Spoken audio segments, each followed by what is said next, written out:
महाराष्ट्रातलं मुख्यमंत्री पदासाठीचं राजकीय नाट्य तासनतास ब्रेकिंग न्यूजवर दाखवणाऱ्या पैसे कमावणाऱ्या इंटरनेटवाल्या मीडियांनो, अहो जरा फिरवा की तुमच्या कॅमेरे उसाच्या पाचटीत थंडीत ऊस तोडणाऱ्या माझ्या आया बहिणीकडे.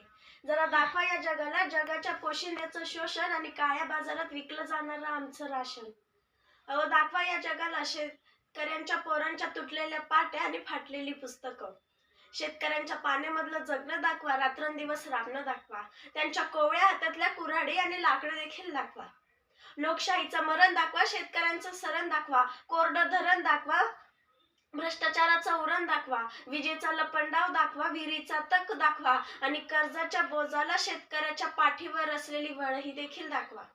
आणि दाखवा या जगाला शेतकऱ्याच्या सोन्यासारख्या पिकाला मिळालेला मातीमोल भाव देखील दाखवा.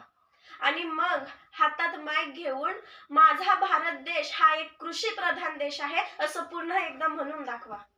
नमस्कार, मी वैष्णवी संतोष गव्हाणे, इयत्ता 9वी ची विद्यार्थिनी तुम्हा सर्वांसमोर सादर करीत आहे माझा बाप शेतकरी उभ्या जगाचा पोशिंदा. माझा बाप शेतकरी उभ्या जगाचा पोशिंदा. ना बिरला ना बाटा ना डाटा, आणि खऱ्या अर्थानं शेतकरी हाच उभ्या जगाचा बायोडाटा, हाच उभ्या जगाचा बायोडाटा. खरं तर मित्रांनो, विषयाची सुरुवात करत असताना मला आठवतात जगद्गुरु तुकोबाराय, ज्यांनी स्वतःकडे गहाण असलेले शेतकऱ्यांचे 7 बारे इंद्रायणीमध्ये बुडवून शेतकऱ्यांना कर्जमुक्त केलं.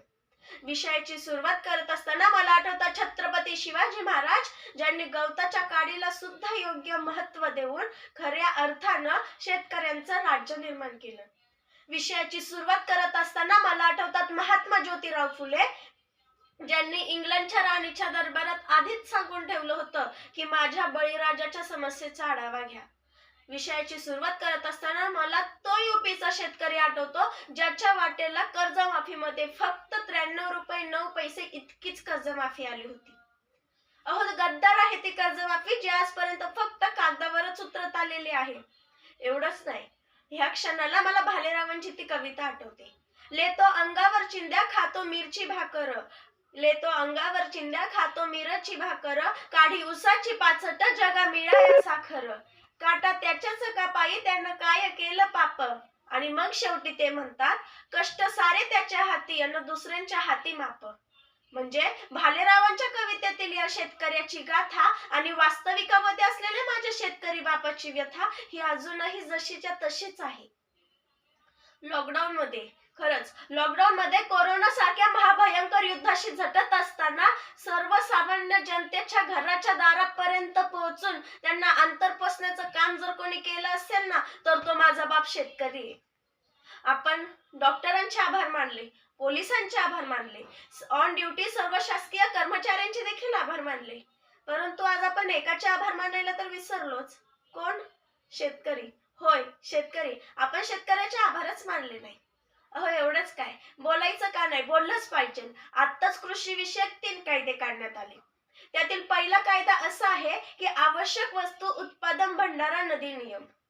त्याच्यात असं सांगितलं जातंय की शेतकरी एखाद्या मर्यादेपलीकडे जाऊन आपल्या मालाची साठवण करून ठेवू शकतो. मग आता तुम्हीच सांगा, आपलं घर गळत असताना सुद्धा पावसाच्या आतुरतेने वाट पाहणारा माझा बाप आपल्या मालाची साठवण करून ठेवेल तरी कशाने? त्याच्यातच दुसरा आहे कॉन्ट्रॅक्ट फार्मिंग आणि तिसरा आहे उत्पादन एवं वाणिज्य कायदा. परंतु या 3 कायद्यांचा सखोल अभ्यास केल्यानंतर असं लक्षात येतंय की या 3 कायद्यांचा फायदा हा माझ्या शेतकरी बापाला होत नसून व्यापाऱ्यांना जास्त होतोय. मग तुम्हीच सांगा मायबाप सरकार, हे कायदे नक्की शेतकऱ्यांसाठी काढलेत की व्यापाऱ्यांसाठी काढलेत? आणि या कायद्यांची मागणी शेतकऱ्यांनी कधी केलीच नव्हती हो. त्यांना फक्त आपण मिळवलेल्या उत्पादनाला चांगला भाव मिळण्याची आशा होती. मग अशा स्थितीमध्ये शेतकऱ्याच्या पोरांनी वावर आहे तर पावर आहे असं म्हणत हिंडत बसण्यापेक्षा आपल्या असलेल्या वावरामध्ये पावर कशी निर्माण होईल हे बघायला नको?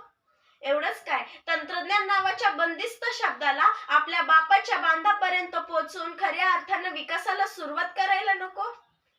आणि अजून एक गोष्ट सांगते, जी लोक आज बाहेरून पिझ्झा बर्गर ऑर्डर करतात ना, तीच लोक उद्या माझ्या बापाच्या ज्वारी बाजरीच्या भाकरीसाठी तळमळतील ना, तेव्हाच खऱ्या अर्थाने या जगाला जगाच्या पोशिंद्याची खरी जाणीव होईल.